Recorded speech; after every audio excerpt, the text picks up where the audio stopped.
Well, welcome back. Welcome back. And I'm delighted to be introducing our last speaker, David DuByne. And I've got to say that I've heard David speak on several occasions at AV events. I've been fascinated by the information that he's put across, which, as my memory tells me, is very much to do with the real causes of changes in the weather and the world's climate, and that's very much looking outside of the Earth and looking at what's happening on the sun and out in space. And I know that in some of his presentations, he's given some really spectacular images to demonstrate the points that he's talking about. So, David, I'm going to welcome you back in, and I'm glad you've made it electronically, at least, all the way from the States.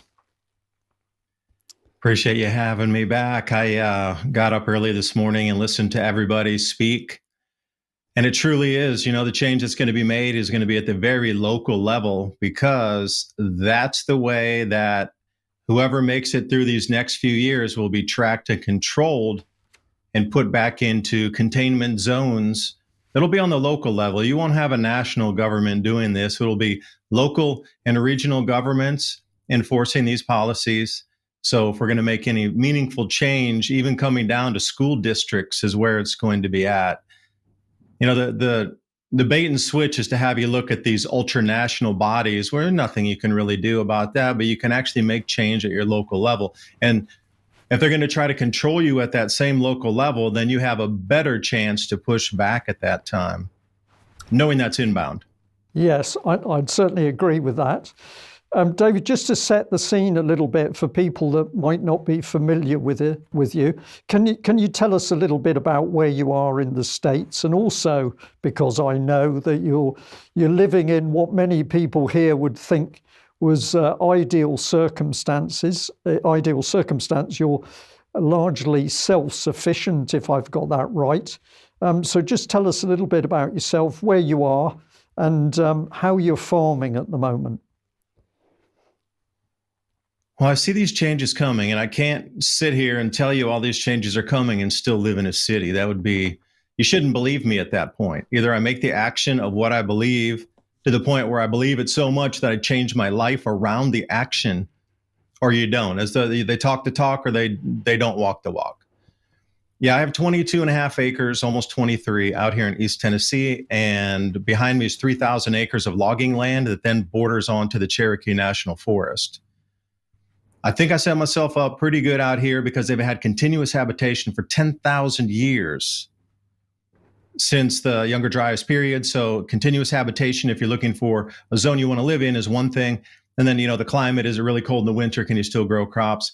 The morals in the area, still very Christian-based here, very Bible Belt-ish. People have a commonality of common sense is the way the society works, and they will band together and help each other.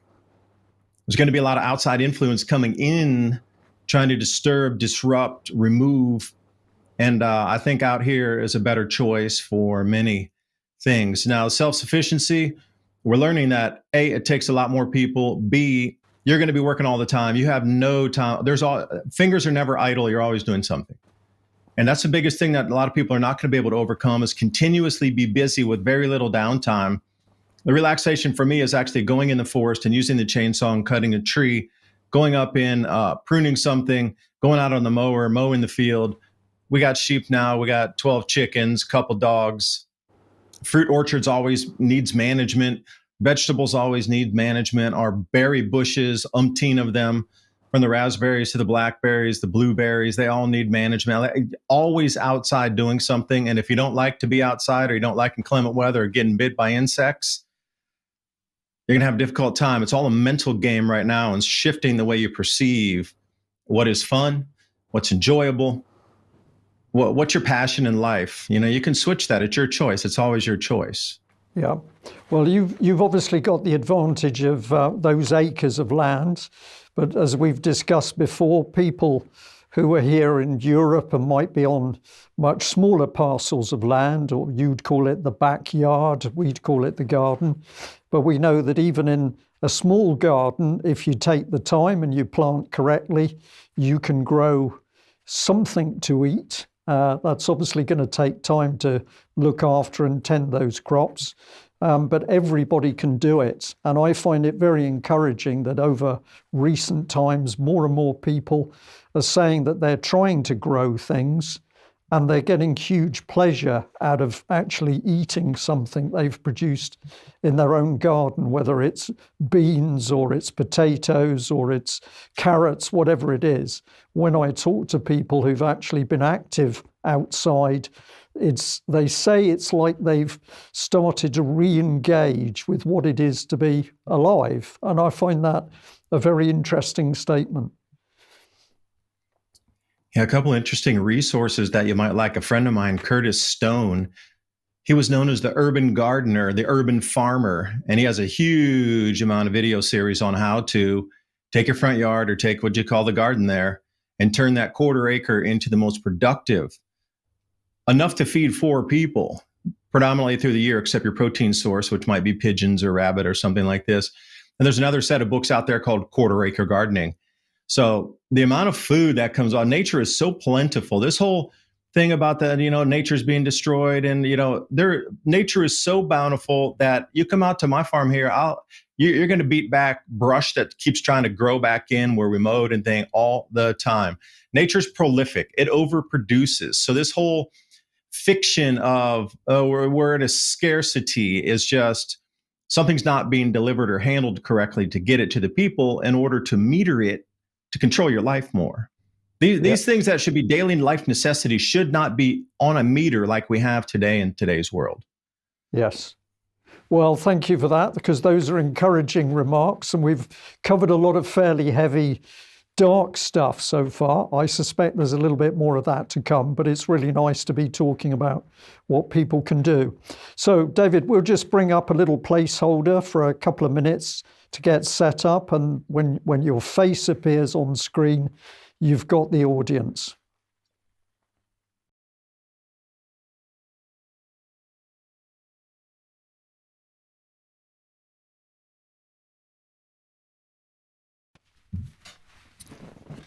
Yeah, thank you for coming and joining us today. I know the virtual is a little bit different than standing in front of a crowd, and I'm so grateful and so thankful to be here. Thank you for allowing me to send my opinion out and also, combine it with others from this morning. Very important points. So where is this mechanism going to end up is what we've been talking about and what people have been talking about this morning. So when we go from here to there, you can clearly see where the blueprint is taking us. Now we need to go from here to there. There's a lot of steps in the middle here. They're going to have to get you there. Your compliance is going to be necessary to get there.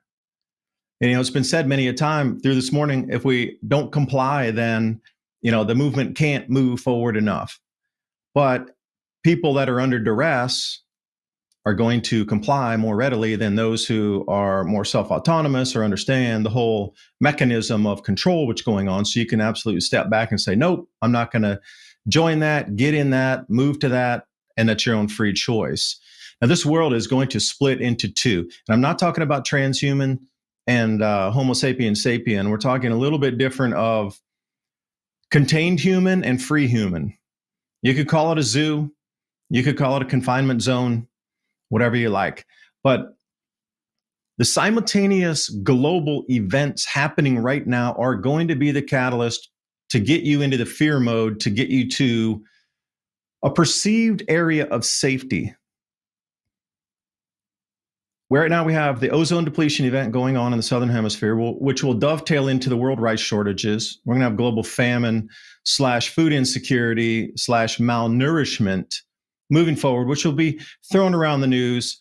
They want that fear factor. Hold on until, say, July, when the runaway event begins. And the food shortages, the economic collapse, and the move over to the BRICS nations. And we're watching everything die on the vine in the West here in terms of economy. It's real estate, commercial real estate, whatever it is, bonds, stocks, portfolios are underwater. That's going to scare a lot of people with their money. So now they got you on many different angles here. And then the digital rationing cards, along with central bank digital currencies, those are going to come winding in like a DNA strand. They have to. We can't have one without the other. So that veiling of this digital world and the digital ID are going to be tied to food.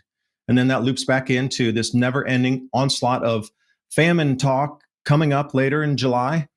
They're going to try to get your compliance to say, hey, there's food over here in the city. There's food over there. There's resources over here.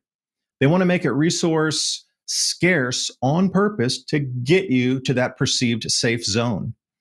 And then these earth changes that we're about to see, I'm going to run through a couple of them. And over in the UK, you're going to experience today, tomorrow, and the next day, one of the earth changes that's happening right now. Now, this chaos wave, once it passes, there are going to be 2025-ish. Whoever's left after that will be and bear the brunt of punishment of these new systems. Between now and then, in my opinion, they're just trying to hold on, ride the natural cycle, get as many people in the fear mode, get them into the cities, not under force, not under duress, because there's a lot of natural changes coming that, people in the countryside, they're just better left alone now because they're going to take care of themselves. They're more worried about keeping people in the city under control.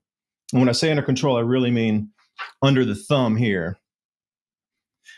People are going to perceive these changes in two different ways: in awe and wonder, like myself looking for the plasma petroglyphs in the sky, or you're going to come with this fear and doubt and anxiety.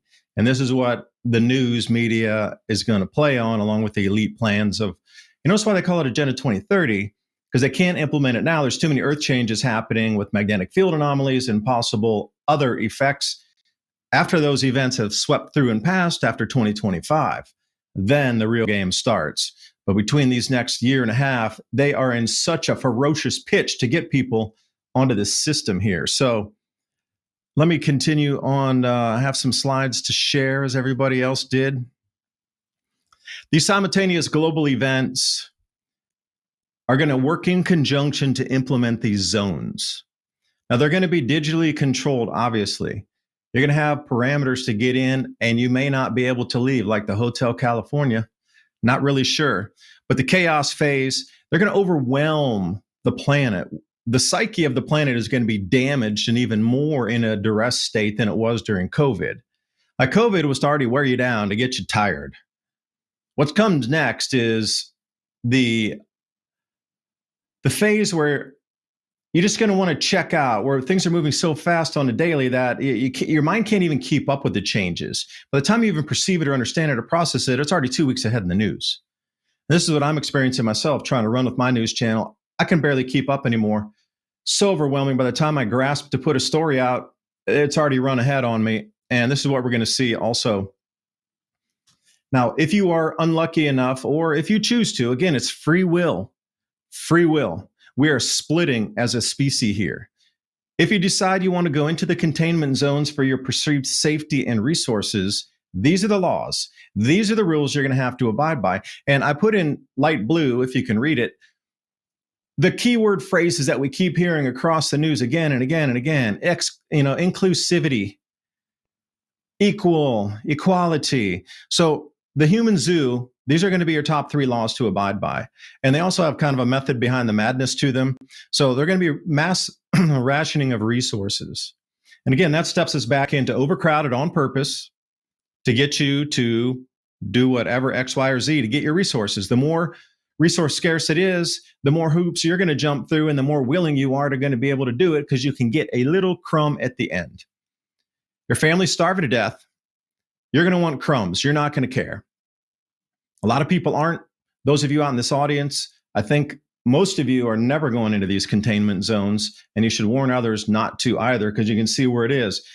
It's going to be limited food, limited water, limited resources. And again, this police state / surveillance mechanism is a dual purpose.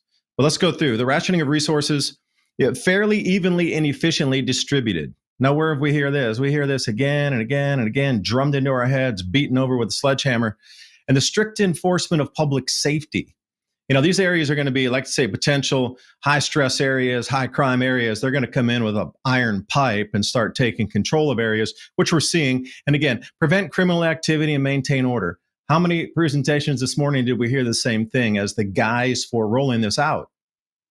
And then the resource conservation, limiting the use of energy and water.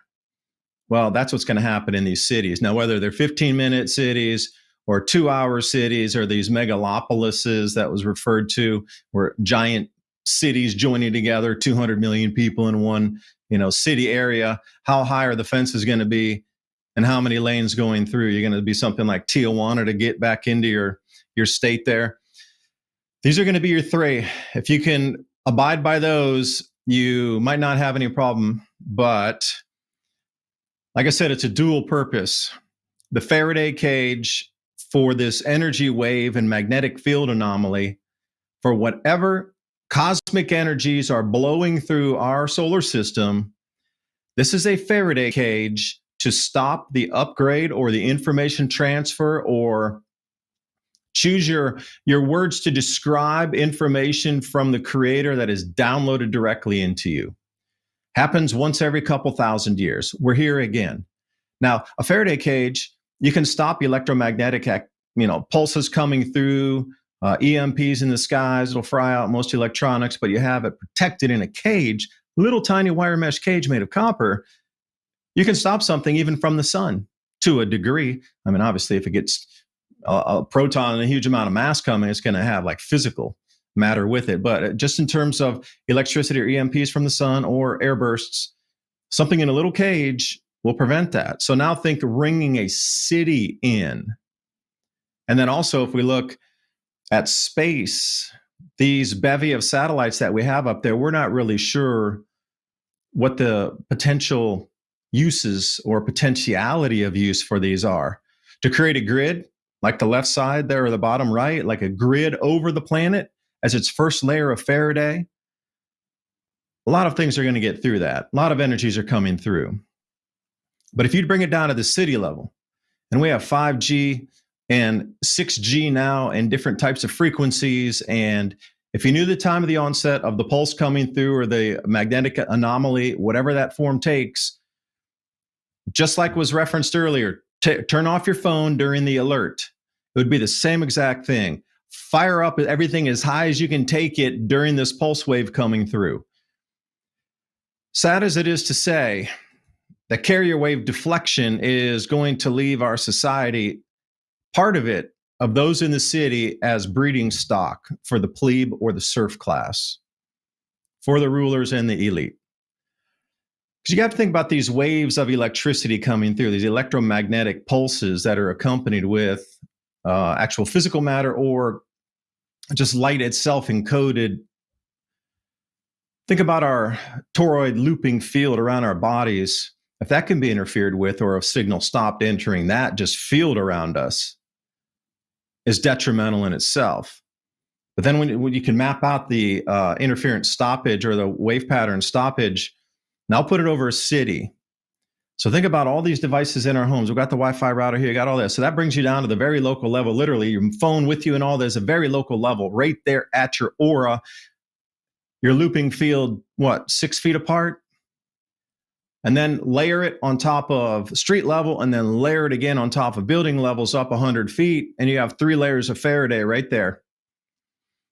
Now, obviously, the elite rulers think that there's not going to be some massive CME that's going to wipe out like a Carrington event during this time of change. Perhaps later. They don't care right now.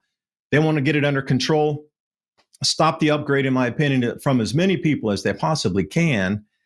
Because the people that would be in the cities that, let's say this isn't true, the way it works, and they're able to use these electronic interference patterns to cancel whatever is inbound on magnetic field or actual light wave energies. Whatever was left in the cities would be the most subservient, the most easily led, and that's the kind of slave worker class you want to keep. Those out in the countryside, those outside the containment zones, they'll be left alone for a period of time. 2030 after, maybe 2033, but then we have some other anomalies coming in 2047. So it almost seems like, these are containment zones for zoos to keep humans, to be able to refeed them, breed them, and start some sort of, like I say, worker class society over again, as bizarre as that sounds. But they're not going to be able to sell you on that. Just say, hey, come in the city, we'll give you food. That, doesn't work. But now we're going to start to overlay all these simultaneous global events. And I want you to be the news for a minute here. And I want you to be the elite class that's trying to push this on everybody here and walk through with me. How would you use this information to scare the populace to get them into your zone? This is Shivalush a few days back. This is April 10th and 11th. It was ash up to 72,000 feet. Not widely reported on in the news. And I wonder why. It was around 60 degrees north latitude. So I'm a fan of the cloud layers. I've used this chart before. So that looping cloud field or the cloud cell, I should say, from 60 all the way up to the North Pole is completely inundated with sulfur dioxide and ash at the moment.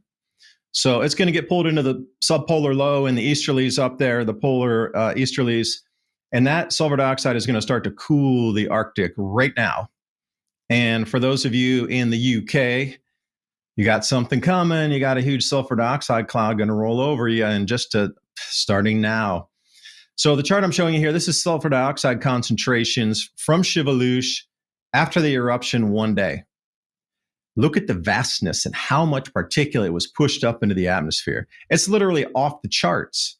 That red, you can't take it any higher on the brick color. I wish they would have put it up to 200, 300. And seeing what kind of measurements we get. And the thing I don't like is they always peg the charts. For some reason, they never think in advance like, whoa, we might have a larger eruption. We should up the chart scale. So the ash is starting to swirl across the northern hemisphere now in the upper bands. It's not going to really trend down toward the equator, but 40 degrees north latitude, 50, 60, and then to the poles. Now, if you go to the far right over there, you'll start to see that thing hitting over Ireland right now. It's just at the wispy tail beginning of it, and it's kind of dense. So I would encourage you to take a look at the weather changes you are about to experience. And as we move forward, I mean, that thing goes down almost to Spain in the density. And then you're going to have successive waves rolling over. That successive wave right now that is in the middle of the United States caused our temperatures last night to go down to 5 degrees Celsius. And so far, we've been trending around 15, 16 Celsius. So significant cooler, and they say, oh, it's an unusual Arctic low. We're way past the average frost dates already. So anybody who planted their gardens, next week it's going to get way cooler. So we're holding off ourselves to plant knowing the forecast like this. But I do want you to take a conscious notice of how your weather is above your heads over these next 2 to 3 days. And then follow this. This is on windy.com. Just push the SO2 category there, and you can follow this, and you can follow the waves of, and I'm curious how you'll be affected there. Because at the same time, I'm talking about electromagnetism. The date on this, April 10th. You notice there was Earth, Sun, Jupiter, and a Saturn on the side, and also Neptune.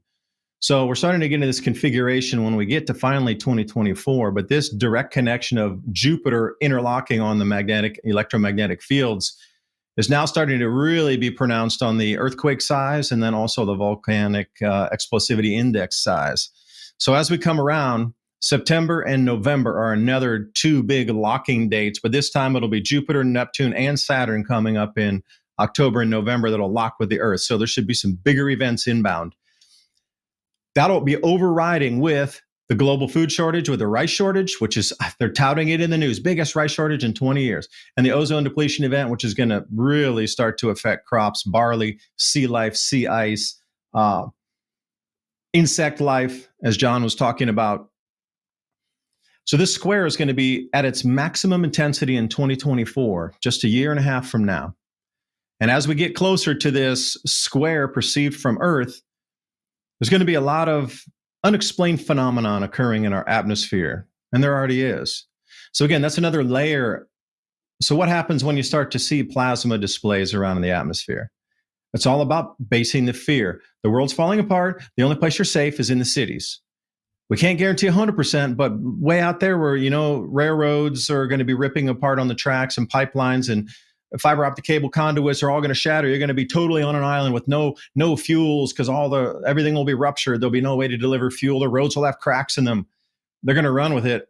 And the bigger the events get, the more fear that they can put out to try to get you the perceived safety. That's the whole thing. It's the bait and switch. I use this one, and I think in the very first AV10 that I went to, which I love, being in Totnes too, we got water from the springs, and then I ended up locating a few springs around here also, which we go to regularly, and we got a well out back. But the gas giants, notice the configuration.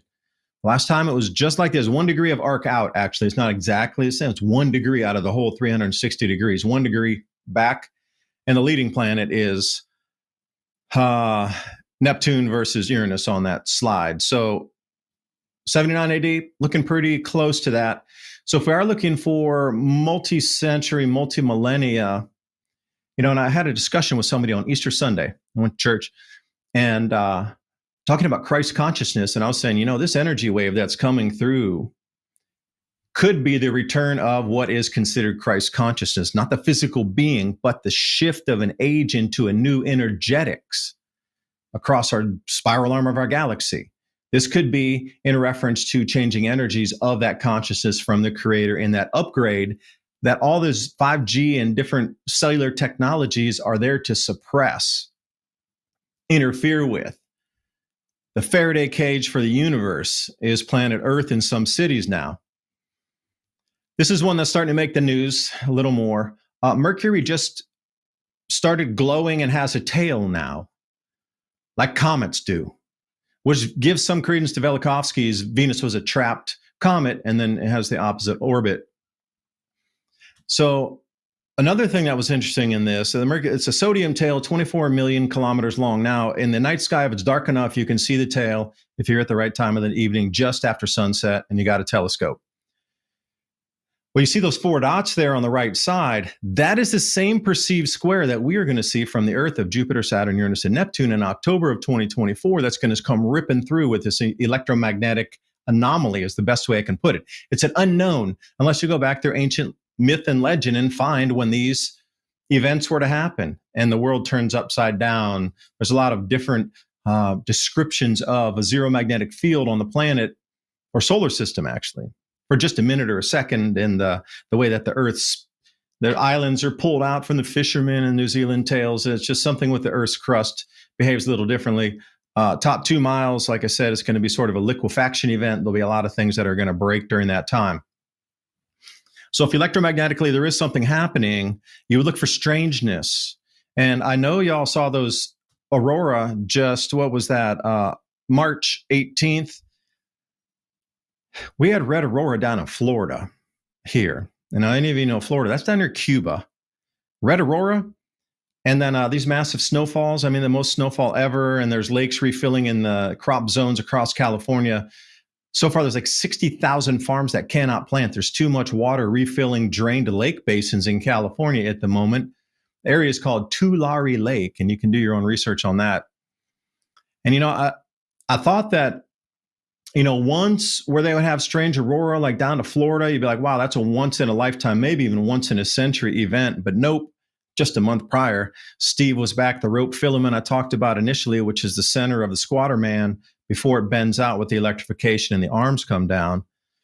Red auroras, South Florida, and then we had these northern lights in Colorado and really far, even to Virginia. You can't tell me it happened twice in 2 months, and it's just something that was random. It's field changes. It's electromagnetic field changes. And this is what they're going to try to sell to people, is this breakdown of the Earth. It's such a tumultuous thing. The only safe place you're safe is in the cities, under total control with your digital ID. That's it. Your choice, though. Your choice. You can stay out into the hinterlands. You can ride in the gray zone, fringe dwellers, whatever you like to call it, countryside people. We are definitely splitting in society into 2 different masses here of humans. So I'm going to stay on the pure blood side and grow my own food myself, my choice, not theirs. And if we come at it from that realization of it's always our choice, that's why this predictive programming comes out, because they have to, in their karmatic laws, give us the choice and we have to accept it. I don't accept it. No way, shape, or form. Not playing. And if we all said that with such fervor and energy, throwing that out into the field ourselves, then what kind of change could that make? Another one here, I think I've spoke of this last year, the ozone depletion event, these mesospheric ice crystal clouds after that Hunga Tonga eruption. Again, it was planetary, again, magnetic coupling, largest watery vapor in human history, according to the experts, quote unquote, January 2022. And this blew water vapor into the atmosphere, adding 10% more moisture. This is why we're seeing so many floods and large hail events and things. fully natural. You just added 10% more water vapor into an entire system. Of course, there's going to be more dropouts, fog, layering, clouds, atmospheric cavitation, etc., just because it's heavier. Think about the crispiest, clearest summer day you've ever had, where you're like breathing almost, it's not even breathing air, you're just breathing energy almost. It's so light. And then go to the heaviest, thickest fog bank you've ever driven through. And the density of that medium. That density of the medium is now around the equator. That's starting the first cloud cells from 0 to 30 north and 0 to 30 south. That's why we're getting a lot of rain events. 10% increase, okay. But it blew so much water up in here. We actually got some measurements finally. Only took 9 months. Tens to hundreds of thousands times more ice crystals in the mesosphere now. I'll say that again. Not 10 times more, not 100 times more. Tens to hundreds of thousands of times more than the average ice crystal density at any one time in the mesosphere. Now, these little crystals here, when ozone, O3 molecule, gets up there and touches chlorine or bromine, boom, it breaks down and your ozone is no longer ozone. It's a different molecule. So they started to see some anomalies last year where even after the ozone hole was supposed to be covering over in its yearly cycle, it stayed open far longer than it normally does. And they're like, that's strange. But the breaking of the column that you can see, which is probably about the 7 or 8 o'clock position in the slide here, that's way abnormal. Way abnormal. And then even into December, when that thing should have been 100% closed, we still have that entire side of the column, which never filled in until months later. Anomalous? Yes. Spooky enough for them to run in the news? Not yet. Not yet. So October 2021, if you're looking at Dobson units, this is how, again, they're going to run and conjunct this with the rice shortage, with the barley shortage, with the animal die-offs, and with the sea ice melt down in the southern hemisphere as this like huge cocktail of extreme earth changes that the only thing, the way you're going to survive is go to the city and get food. The yellow is higher concentrations of ozone. Yellows, reds, all the way up to the pinks, etc. The nice bright greens, that's trending higher. More Dobson, better. More ozone in the column. But if you notice from October of 2021 to October of 2022, what disappeared? Oh, the entire yellow spectrum is out of there, which means depleting ozone. And you say, well, that's interesting. That's kind of what's happening. Not scary enough, not even remotely scary enough yet. So hold on. The horror show's coming. They're going to mix it up. So I pulled this from April 8th compared to April of 2021. Now, again, the bluer you go, the more purple you go, the less ozone there is. This should not be starting until middle of July. This kind of depletion that we're seeing on the left should start in the middle of July. That's how intense it is. That's how much ozone is going to be lost. And this is how much damage that UVB radiation striking the ground is going to do to the plant life, the animal life, the insect life, the sea ice, and humans probably as well. You're not going to be able to be out in the sun for very much longer comparatively to, and another misnomer, the way they tricked a lot of people with the sea ice facts here is, I drew the yellow line. See where the darkest and 30 million square kilometers lost in the ozone cap there? The runaway depletion of sea ice matches that. So if you have UVB radiation hitting sea ice, it melts way faster. There's a correlation there that they've never talked about. The wider the ozone hole, the more UVB strikes the ocean surface or the sea ice surface and melts it faster. And you notice what just happened over there on the right. The same thing. Nature's front running it. We know that there's going to be a catastrophic runaway ice event here too, based on the ozone concentrations. And again, that will be another thing that will be pushed to try to control more. They're going to try to strip away your ability to have gasoline products, air flights, anything, transportation wise, based on this alone. They're going to run it to the moon of ice is melting in the Antarctic. It's all your fault. It's the worst ever. It's just look at all the damage you did. And they're going to somehow reframe it that chlorofluorocarbons are back or something with you as the human was the response. You're responsible for the ozone depletion, not the sun, not the eruption with the ice crystal clouds in the mesosphere. you. And, this whole reframing, and it's going to get very scary the way the news frames it, unless you take it piece by piece and understand these are natural. These are natural. You're not going to, get fried and cooked out in the sun and turn into an pile of ash and fall down. A lot of food production will be lost. But I was looking through the World Economic Forum here, which I do. I like to read a lot of their publications, along with World Bank and International Monetary Fund, Bank for International Settlements. If they have public releases, I like to read through that. Global risk assessments. They're already giving you the blueprint. Right here it is. This is how all these things are going to unfold to get you into that last 2030 agenda city containment zone. So you look at the different colorations, you'll start to see there's different sectors associated with each one. Now, after looking at this chart for a while, I think they're going to start with the smaller dots and work their way out to the larger dots. As above, so below. They always got to play their games in reverse. So when I'm looking at catalysts or seed points for different events for this same industry, I'm looking at the smallest dots first, bringing it out to the largest one. Now, our largest ones are there, but they're showing you the actual industry and the main thing that's going to be focused on. Whether it's natural resources, whether it's the economy, whether it's the supply chains, they're all going to be disrupted. They have to be. You won't accept the new system unless it is otherwise. Why would you abandon a perfectly good system? That's like you saying, I'm going to park my car. The car still works. I'm just going to walk 16 miles to go home because, the car still works. I need a better. I would save the environment. Nobody thinks like that. Nobody abandons something that's fully functional at all. So here we are down back in the Southern Hemisphere, and Argentina, 45% loss in all their crops. Now, if you like wine, unfortunately, they're down 20% also. A little bit higher elevation. So Brazil is following along on this, more in the north, where they've had a lot of cold events along with Guyana. So something significant is happening across South America, but also South Africa is really showing some signs of crop losses.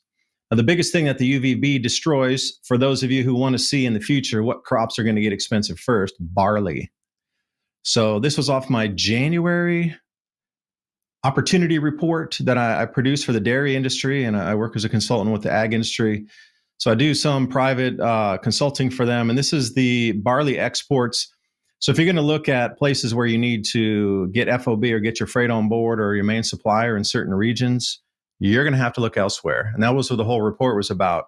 So Australia, heavily affected. Their barley is going to be lower than usual. Argentina already showing massive reductions, Kazakhstan and Uruguay as well. So if you're looking at barley as a global crop, again, how could they run with that? Rice, like we don't eat much rice here in the West. But look how the news is now just trying to get your brain ready. Food shortage, food shortage, food shortage. Biggest in 20 years, biggest. And you always go back to the Sally Struthers, give $1 a day to the kid in Africa thing. Because this rice shortage, they're going to run this into the ground and then they're going to cover the funeral. So it's going to move from 20 years to 30 years to 40 years in conjunction with the ozone depletion, the barley losses, and all these other crop losses. Again, this is setting up for your digital rationing card. Pure and simple.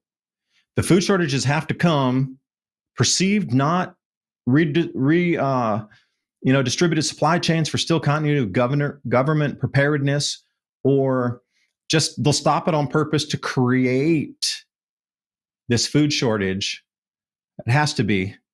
Again, you won't jump into a new system unless you're forced to, and there's no other option. World food prices hit record high. They keep coming with this 2022, 2020. I'm telling you, it started way back in 2022, this setup to get into the food, to get you to the digital rationing card, to get you the digital ID. They need your compliance to get at least the first base layer set, to know who you are, to register you in their system is the first. Now, once in there, I don't think you can unregister yourself. Ever try to unregister yourself from all the credit reporting agencies? Impossible. They keep files on you. I don't want them to have my files. Delete everything. No, everything's public record. We can't. So this is how our world works these days. Wall Street Journal in America telling people skip breakfast if food gets too expensive. And see, this is what I talked about last time too. This is famine type of talk. Why would you tell people to skip breakfast in a developed nation? unless it's a narrative. But another major thing that has happened this year, and this is just from March, Wheat Associates put this out, finally confirming what we knew, but they finally put some numbers onto it. We've rolled over into, there's more consumption and usage of wheat than we can produce on the planet, period. And from this point forward, we're always into the carryover stocks. We're always dipping out of the tin. There's not enough that we can grow anymore. That's another very significant fact, that once we roll over there, what we grow is what we get. And the more mouths there are to feed, that is going to be eaten up in less than 10 years by today's projections, where there won't be any more wheat in storage. What you grow is what you get. That'll be terrifying for most. Now, so if you look at it, 788 million tons is what was grown, supposedly, and the usage of that was 793 million tons, leaving us 267 million, which is of suspect quality. Was it animal food, or was it really human consumption, or what types of wheat was it? So that 267 could include some animal feed fodder that's not for human consumption. So really, it's a gray area once you get into the carryover stocks. They never really define it as what kind it is. And again, you gotta keep running with the narrative. And there's a lot of wheat production in the Southern Hemisphere. So as this ozone depletion event starts to hit, and crops are in maturity out in the fields, they're waiting, winter wheat, whatever it is, imagine what they could do with conjunction of barley shortages, wheat shortages, and rice shortages across the planet that are only going to get worse next year. So the story goes. So finally, they come out with the numbers. It only took them 3 years. Only took 3 years. So you can see the kind of information you release that they're putting out. Now, why did they wait 3 years to just start putting this out last month? Unless they want you to know it and start to talk about it and get it out into the general public. Now, here's another one that's going to add on top of this. Because in America, right now, they're like, well, we got a lot of grain stored on the Mississippi River. Because last year, remember, it was so low that even though they were dredging, they couldn't get the crops to market. So that's lines of trucks going to the granary to drop off after they were unloaded from barges that were originally loaded, that they unloaded now to get to the granaries. Great. So they had to start to put it under tarps right next to the Mississippi River. All-time record drought. So obviously, these things were stored a little bit closer than taking it way back if it was at flood stage. So here's another wild card. A friend of mine who does more study on this is like, they're already starting to set up for huge snowmelt and huge rain effects. All they need to do is bend the weather a little bit with some, geoengineering programs and steer a few storms, and they could flood and wipe away 100 million tons of grain off the Mississippi and start us into a deficit. And again, that's another piece of the Rubik's Cube of sending that signaling of food shortages that you're going to have to rely on the government for it. You're going to have to. Now, these are the grain shuttles, the grain barges. 100 miles up and down the Mississippi River on both sides was last year's stores of grain that they couldn't get to market because it was just too dry and they couldn't get it down the Mississippi. So imagine wiping that out first, because right now they're saying, oh, there's this little buffer. We got all these millions of tons of buffer over on the riverside. What happens when that gets wiped out? Yeah, they're going to add to it. Now, China's no better. They store all their grain outside, and China's really trying to stockpile an enormous amount more grain. And you have to ask yourself, why? What do they know? That they're trying to pull in every scrap of grain that they can possibly get across the planet. So we're at this juncture right now where clearly the messaging of worldwide food shortages and real events in tandem, building and amplifying, can get you to this message of, we got global malnutrition. Okay, I need food for my kids.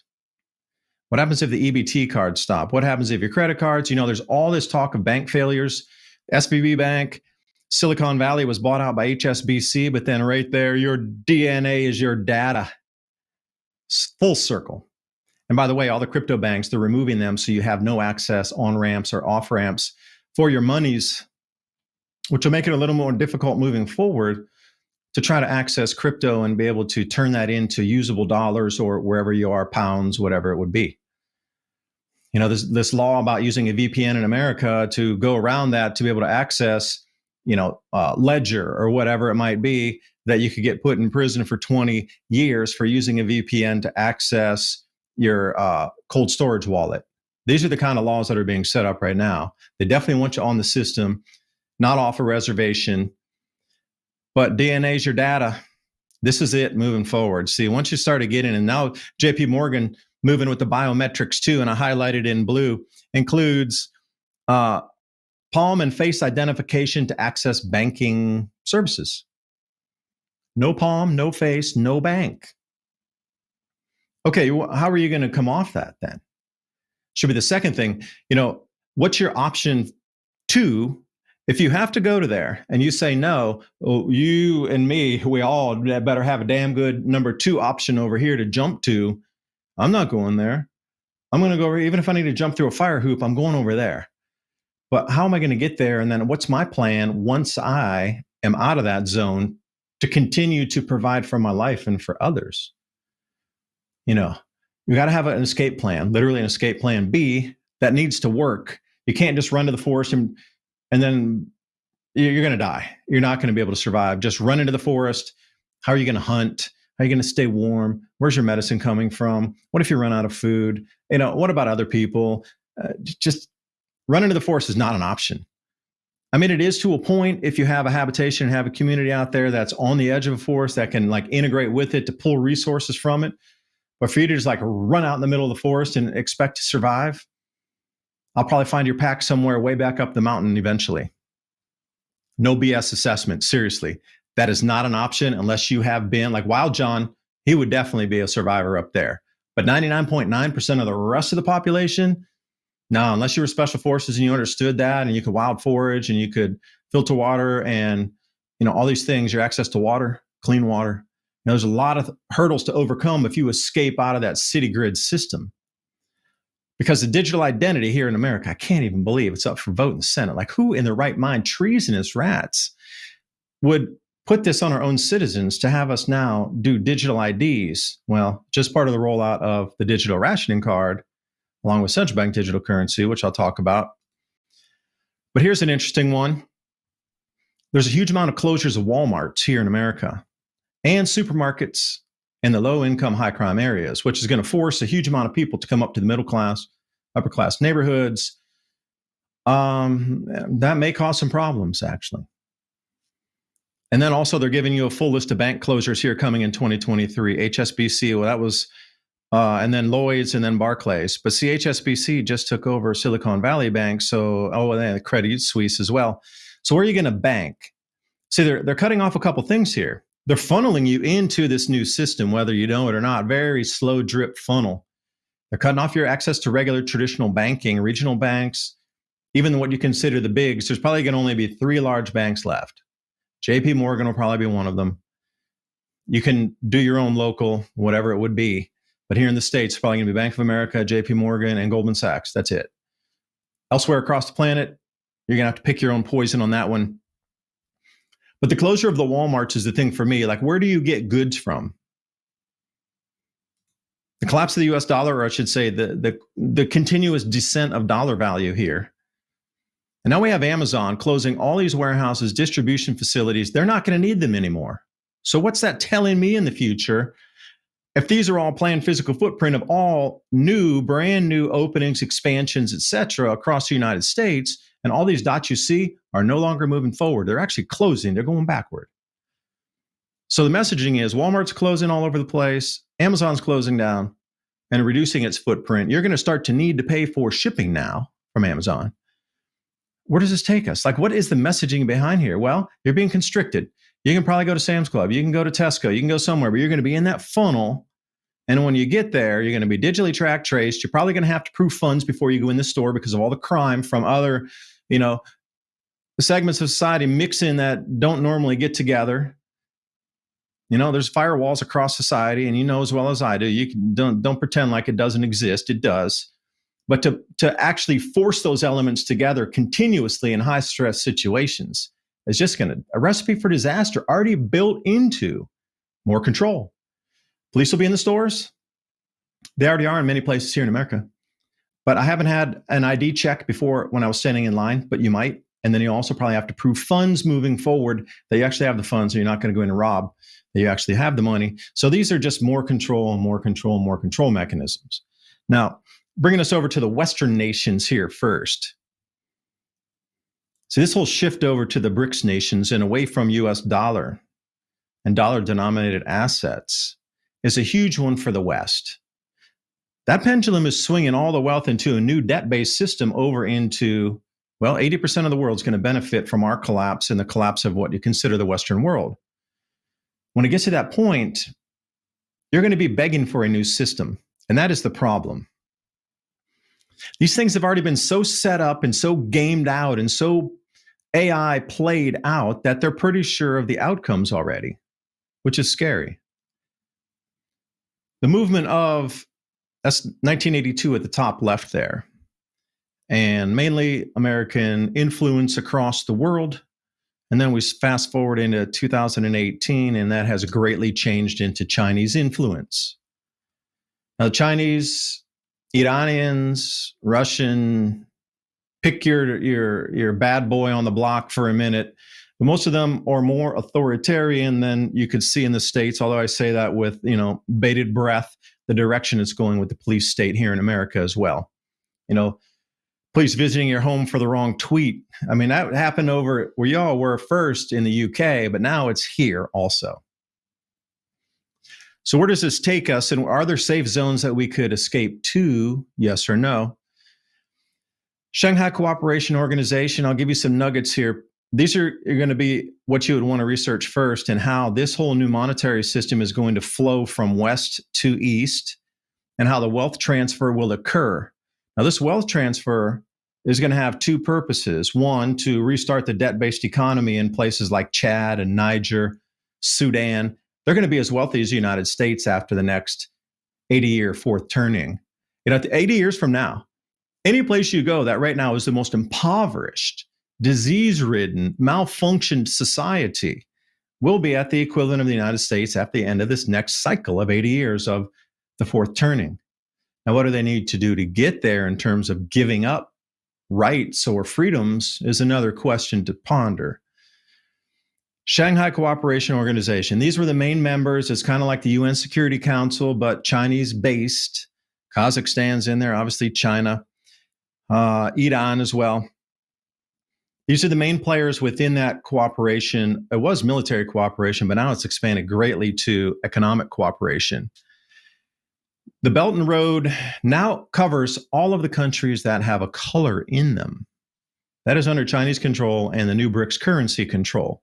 And I looked at that and go, wow, that's a lot of that in the Middle East there. Where's our oil going to come from? Oh, wait, we're going green across the West. I forgot. Again, if you're going to want to buy a solar panel or plug your thing in, are you going to have to access an app with a facial recognition before you're able to even, connect two wires to get power from a solar panel that you've already purchased? Because I tell you, I got this crappy little HP, it was a scanner printer, and I can't even use it unless it's online connected. I can't, like the old scanner printer, you can just scan, print whenever you want, online, offline, whatever. But now you can't do anything with this one unless it's connected to the internet online. So we had a thunderstorm the other day and power out, okay. Fired up the generator, I plug everything in, and I thought, I could just work online. I would have got a ton of stuff to scan anyway, power's out for a few hours. I couldn't even use the scanner function because it wasn't connected to the internet. Now that's the most basic of basic. What happens when it's your oven and your refrigerator? Now imagine if they could turn off your fridge and just melt all your food and put you into a loss on food right away. Stay away from the e-devices if you could. Because everything in the BRICS so far, the OPEC nations, every one of them's in there, even Saudi Arabia now. So when I look at this, I go, ooh, that is a huge shift away. Where are we going to get our energy from? And they want you to go green. But with that, there's a lot of track, trace, and a lot of tech that requires you to integrate with the internet or be online for some sort of current to flow down that wire. And they could turn you off. People talk, okay, they could turn off your house or kill the power to your house. But what about all that integrated systems of your own solar panels that are supposed to be your backup to your backup? That's also in play as well. So you're going to have to think way back and see if you can buy some older solar panels, which are less efficient, but make sure they're not connected in any way, shape, or form to the grid. Because so far, everything these last 3-4 years has been 100%, smart metered, smart connected garbage that we keep getting thrown to us. And any power surges, and you got to get a new circuit board. Where are the repair parts going to come from if we're at war with another country, or the combined West has lost its value of currencies? Saudi Arabia joined that BRICS now. Significant changes are afoot, and it seems like everybody's in on it. Everybody. But if you knew the cycles of change, and you knew this was a global event, and it had come around 400 years ago, 800 years ago, 1200 years ago, 2000 years ago, and a combined nation finally, of all nations on the planet, came together with the global leaders and go, yep, cycle's back again. All right, well, can't really tell the people what's going on. We'll get overthrown. That's going to be a no. Okay, scratch. All right, we're going to need to really control them. All right, let's lay out a plan. How do we control everybody? Well, not everybody's going to survive. Oh, it doesn't matter. And we'll get new breeding stock in the cities. We'll just mark them all. We'll tag them all. And you get a tag for the ear like the sheep. You're going to be a tag with your facial recognition. You're going to be a tagged animal for breeding stock or working stock, slave class. I prefer not that. That's not me. That's somebody else. They can take that role. I'm not up for that job. Never was, never will be. Millions of people will happily accept that role as long as they can put a morsel of food in their mouth. So the Belt and Road Initiative, how many countries are really into this right now, do you think? 140 are all moving to a resource-backed currency. Again, it brings us back to blockchain, which I'll talk about here in just a second. They're going to pledge their natural resources on a ledger so you can actually see the pledged amount of resource, whether it be gold, silver, platinum, tin, whatever, copper, iron ore, bauxite, doesn't really matter, as long as there's some vast resource that can be pledged with a dollar value into that basket of currencies. And you can check it on the blockchain. That's where it's going. And it'll be obviously some portion gold backed on that. So metals are probably going to run. I highly suggest to buy some precious metals to be able to pay your property taxes. The Britannias right now, even here in the United States, are going for $33, $34. I don't know what it is over there with tax. But keep in mind, this Belt and Road Initiative is not just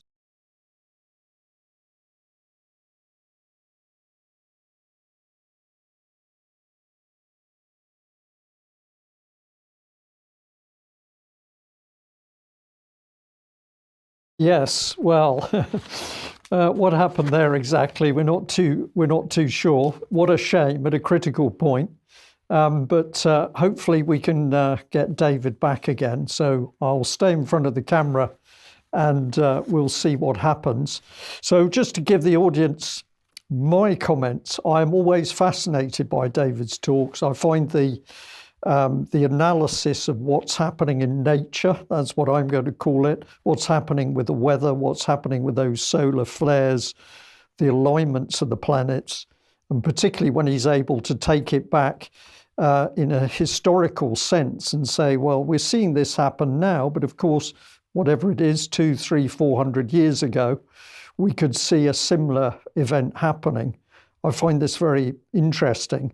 And I was just particularly paying attention to the sulfur dioxide in the atmosphere because I did not know anything about that at all. And I'm scanning the internet on a daily basis. I didn't see anything about that, but I find it fascinating. And I shall be interested to see how the temperatures drop a bit in UK. Certainly here in the southwest of England, at least, we've seen a phenomenal change in the weather over the last couple of days. So it had gone from almost summer back to cold, raining. This morning was foggy. So maybe that was a bit of that fallout. But of course, the other picture that David's printing at the moment is this amazing economic change. And of course, we've seen the rising power of the BRICS project, the new Chinese Silk Road. Well, this is what it really is. In order to get trade through from China into the West and the Western nations, this has been a very powerful initiative. And of course, David here is starting to say, well, if we go beyond the trade aspect, we're now starting to see that this ties in with a global control network. So I'm just fascinated to watch that happen. And And of course, I particularly picked up on his comments about what was happening with the banking industry here in UK, because yes, it's been very obvious for some time in UK that local bank branches have been closing. We certainly feel it here in Plymouth. So some of the local branches in suburbs have disappeared. And if you want to get something done at a bank, that's a problem. You could come to one of the banks in Plymouth, but many people are saying when you do, you can walk into the building, but there's almost nothing there. You don't walk into the same environment of a bank that you did even a couple of years ago, where there was a main counter and there were men and women to help you. You're walking into a largely empty space with a cash machine. So I think it's extremely interesting to see these things happening. And the last thing I'll comment on is Amazon closing down its facilities. I wasn't aware of that one either. But when you see the sheer scale of the Amazon operation, they're not going to be taking a decision to expand or indeed to close lightly. So lots of amazing things happening. I hope David's going to leave us on an uplifting note, because there's a lot of pretty hard-hitting stuff at the moment. David, I think we have you back. Okay, I hope so. Yeah, I am trying to get into Clicker one more time so I can continue with the presentation there. So you can hear me okay now? Yeah, we can hear you fine, yeah. Okay. So I'm trying to run two different slide screens at the same time, so bear with me on this one here. Oh, there we go.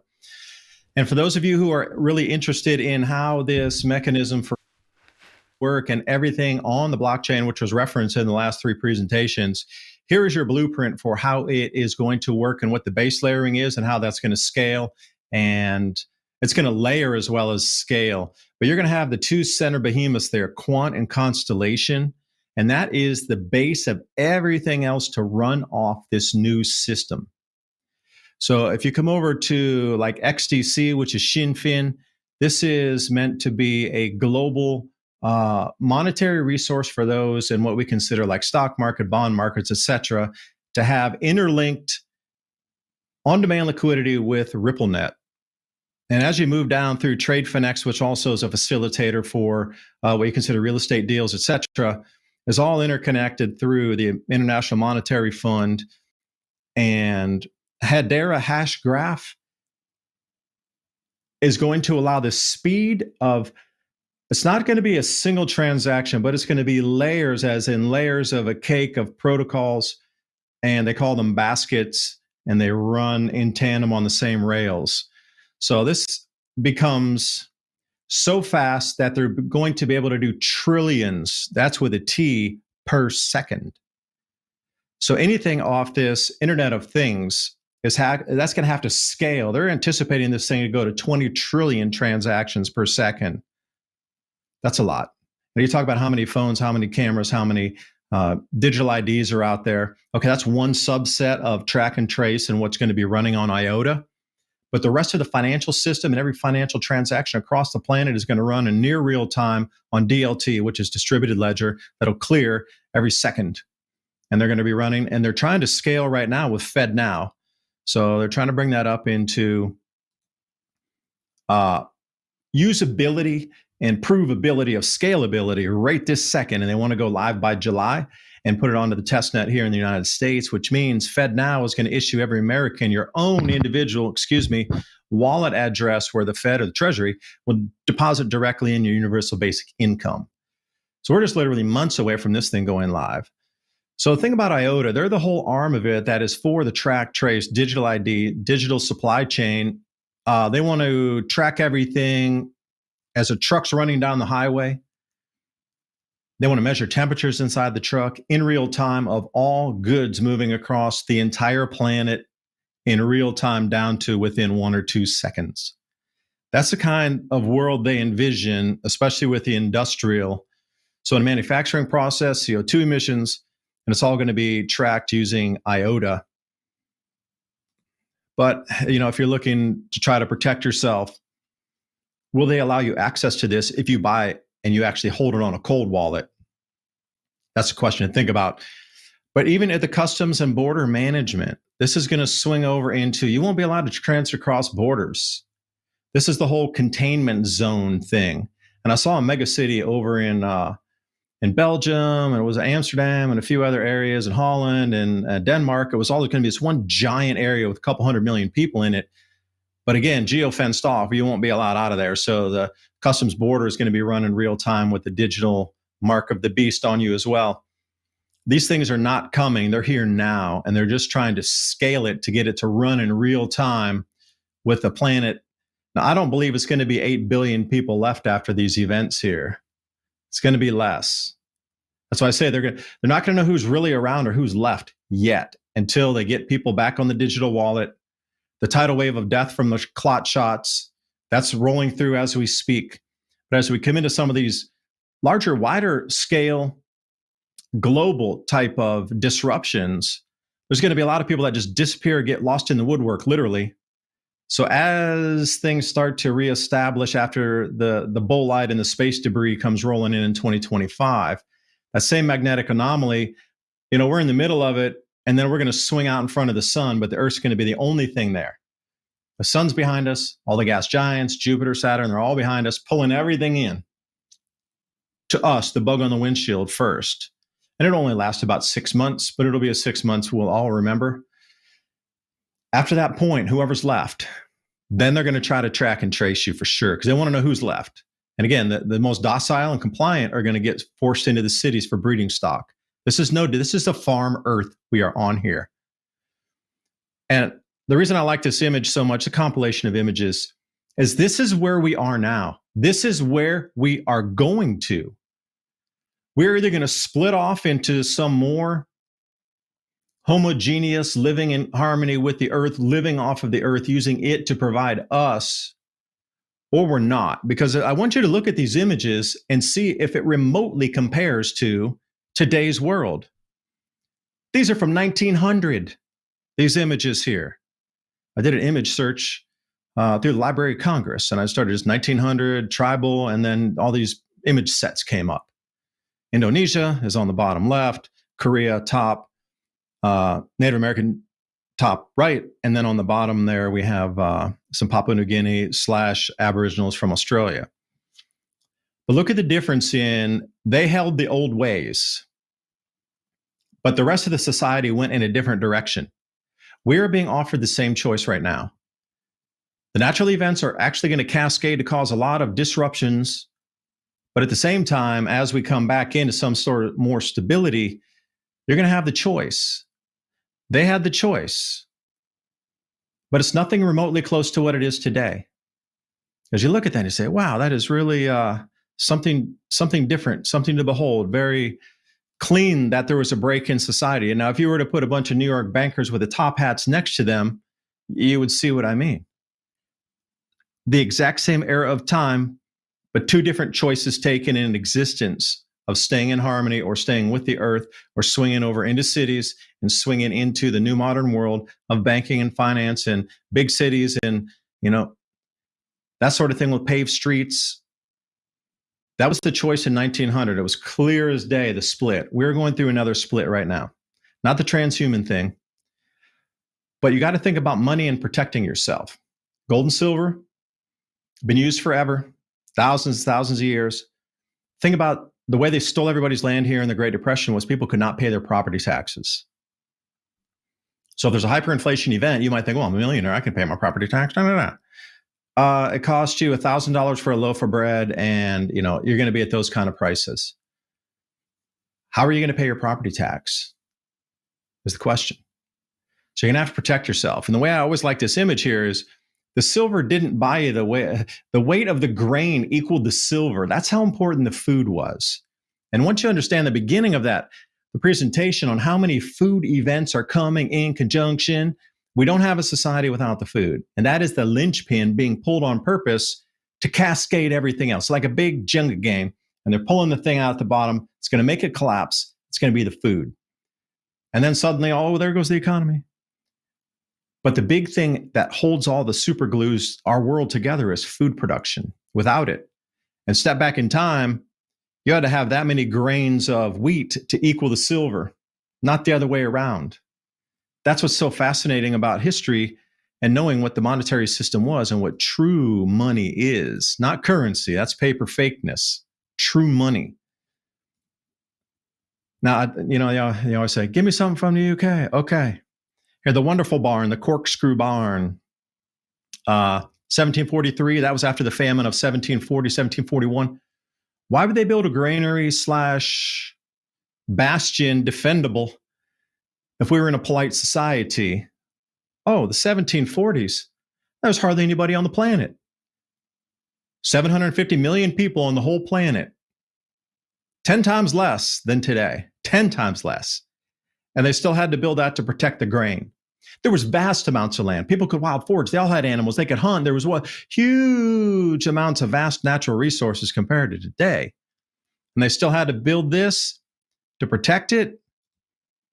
Something maybe our history isn't told to us exactly the way it really has unfolded. Because when I look at this and go, was it really that rough? And how much rougher is it going to get as we move forward? And 90% of the population will go right running into those cities. I really hope you and those in your families and those that you know stay out of there. Because those 3 previous presentations did more to, there was so much new information there. I saw it too. I was like, wow. But really adding into it, what's the catalyst to get it all chugging along? To get you there, that's great. But we're here. We need to go through this process to take us there. We already know what the end is going to be. So I do appreciate you watching. I hope you got something out of the video or the presentation that could add into all the other speakers from this morning to be able to create a wider picture, the catalyst, the onset, and then the actual actions of those in power trying to get us at the local levels to bring us into the digital track and trace, and then this whole blockchain AI system that's going to move it forward. It's a pretty large package to unwrap. So I'm glad 4 people were tackling this, because in itself, I'm just only one little slice. I'm warning you of the food shortages and the impending fear that's going to drive. And let me look on my notes to see if I have anything else here that, the chaos stage is what I try to term it is. We've begun the chaos stage. And see, the last thing I'll say is, for the last 3 to 4 years, there was never ending money printing, but we had shortages in the stores and everywhere there were shortages. For me, that was just a redirection of supply chain, moving things for continuity of government. That time has passed. So now, just like any good movie that you've seen where there's either a bank heist or you're breaking into an army base, there's always a diversion. Got to have the explosion. Boom. You look that way, I'm going this way. That's what's happening right now, the chaos phase. They quit printing money. Money supply is going negative, which is causing the economy to crater. A cratering economy, food shortages, and you won't even know they left the building. And this is what it's all about, creating a diversion for the elite and those involved so far up to this point to be able to escape to safer areas without you even knowing it. And I'm even half wondering if those people we see on the screens are even real, or if there's AI generated personalities that have been from the beginning, because I have never seen any of these people in person. How many of you have actually seen them? If you're a reporter and you're going out, how many times do you really see these personalities on the news face to face? Or are they just stand-ins, and the real personality that's generated is on the screen? The mask is printed to match that, and a person takes on the role and goes into public for a minute. Hard to tell. AI is just so powerful today. It's so, what is reality? I'm just trying to stay on my end over here in a more of a natural world. So Brian, thanks. I think I'm done rambling there. So appreciate it. Well, David, thank you so much. Fantastic, huge amount of information. And you didn't disappoint with the... Can't hear me. Why is that? It certainly does. And also the knowledge that you can do any of this. Like, the reason I'm standing here is because I've learned all of this, and I've learned how to grow better food and how to set up fences and how to plant trees. I learned all of that. Anybody can. And that's the greatest thing is, knowing that there's others out there that have already been doing this for years and years and years. All you have to do is go approach them and say, hey, I think there's a big problem coming. Could you use some help here on your farm? Could you use a little help in your garden? I would like to learn. I don't know anything, but just tell me what to do. Be happy to try it. And a lot of times your payment is going to be vegetables or some kind of food. Like if there's something you want to learn, there's somebody who's already been doing it for decades, plural. They're always super excited to, bring you under their wing or teach you something new or, tag along and and help out because everybody can always use an extra hand. Yeah. And that's another greatest thing too, is people helping people, builds those tighter relationships. You can learn a lot about people. You can find out who you can trust. Like there's been people reaching out to me for several years asking me to come out and stay here. Those are the people I would get and converse with to come on out versus after everything's collapsed and somebody knocks on the door, hey, I want to help now. Those aren't the people I want out here. But just know that you can learn anything. And that's one of the reasons I think they want to reduce the internet or take it away or get you to, use your biometrics to access the internet is to control the flow of knowledge. Because with books, I have tons of books. I've been building my library for years now of anything you can think of in terms of homesteading and sustainability. I even got some new welding books, old school, how to weld, even if it's just with heat and blowtorch, how to put two pieces of metal together. I haven't done that, but I got the books. I'd love to learn it. And there's always somebody out there that could teach me. But please remember, you're a human thinking human. You can learn anything. You went to school for how many years? All of us have gone to school. We've all learned stuff. It's just now how do you target the priority of what to learn first and then really keep that as a skill set? Because once you learn it, you can take it somewhere else, help other people.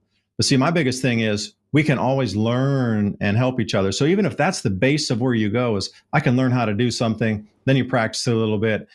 And the more you practice, the more confident you get. And that's where the elite do not want you any way, shape, or form off their systems. Because once the internet goes down and get really restricted, your ability to get access to this, like what time to fertilize, when's your last frost, all these things are going to be down a memory hole somewhere. So you either have books or you have old timers who remember all that stuff.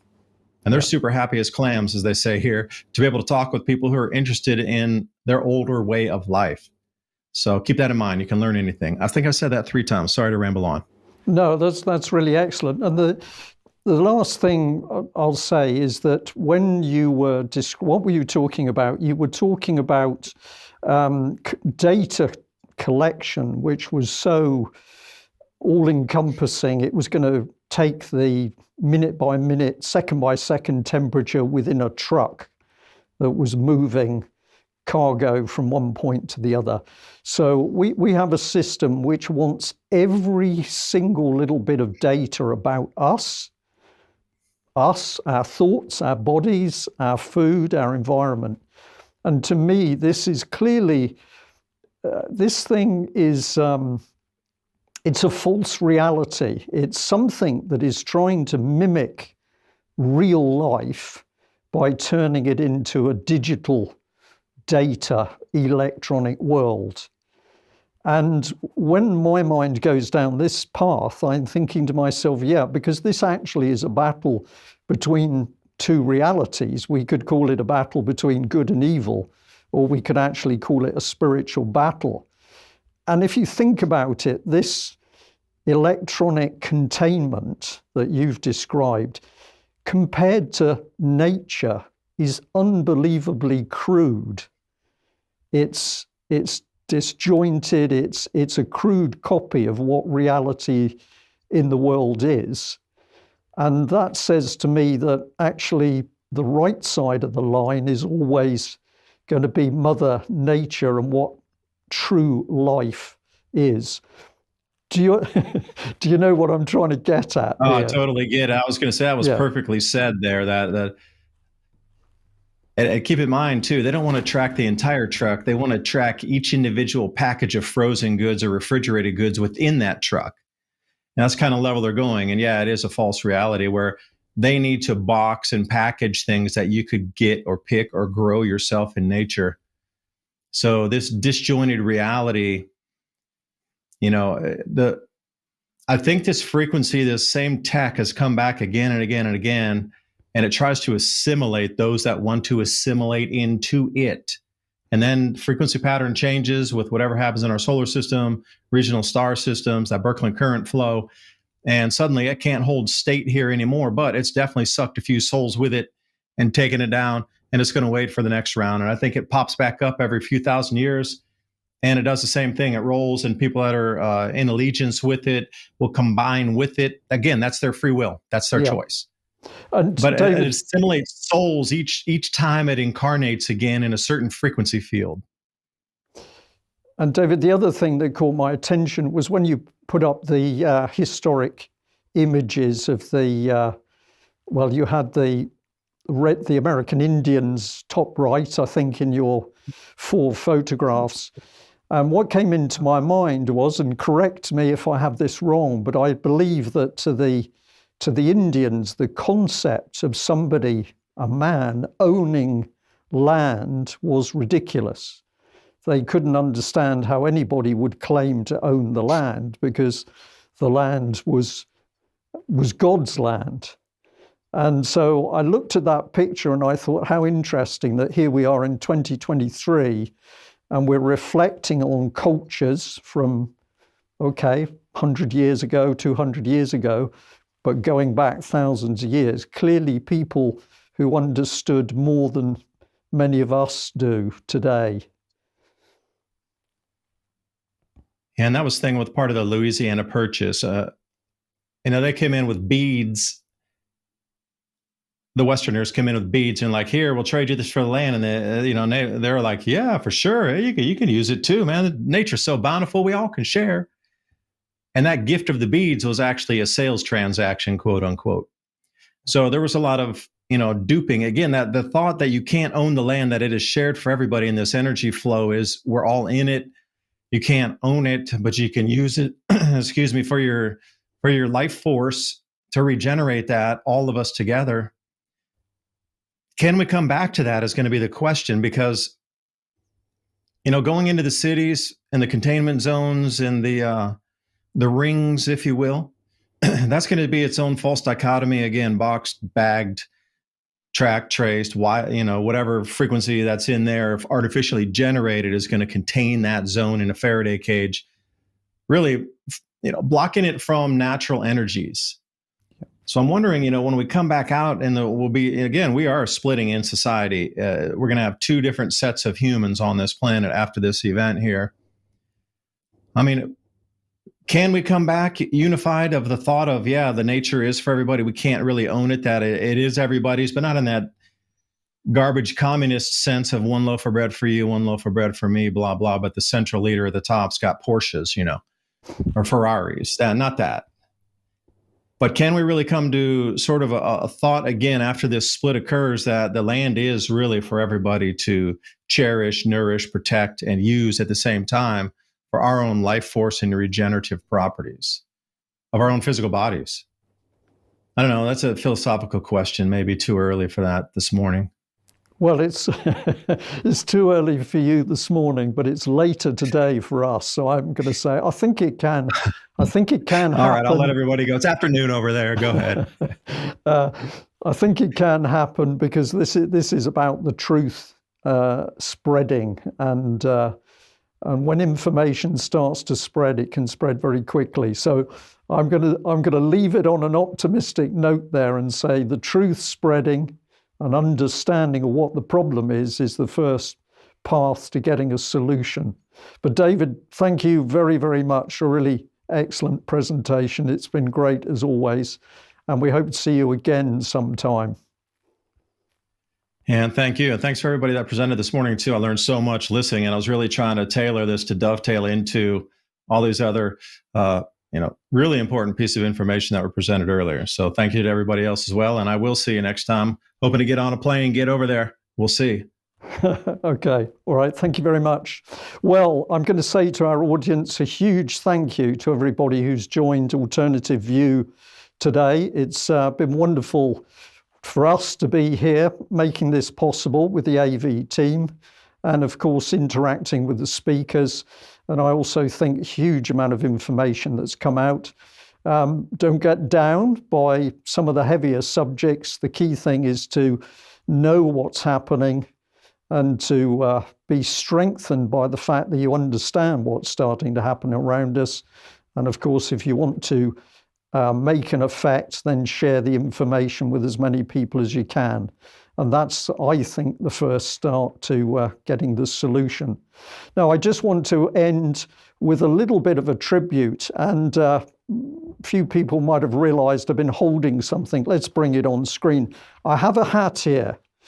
And this hat has a little bit of a story. It was made in Australia, but it was actually left at one of the Alternative View conferences a couple of years ago. We tried to find out who the owner was, who had lost it. We never did find it. So this hat has remained in my car. But whenever I see it, it reminds me of Ian Crane. And as I drove up to the UK Column studio this morning, it was sitting on the back seat, and I thought, okay, I'll bring it in with me. So we've done this today. A big thank you to the present day AV team. But I want to say, by virtue of the hat, we're also going to acknowledge that this was only possible by all of the previous work by Ian R. Crane. And if you're wondering whether I'm going to put this hat on, I'm certainly not. It was Ian's. I'll say it's Ian's hat, not mine. Thank you all very much for joining us wherever you are in the world. And we really do hope we get as many people as possible into the AV event in Milton Keynes in October, and have a look on the AV website, see what that's all about. We'll end there. Have a good day, have a good evening, good afternoon, wherever you are, and we'll be back in due course. Thanks for joining us. Bye-bye.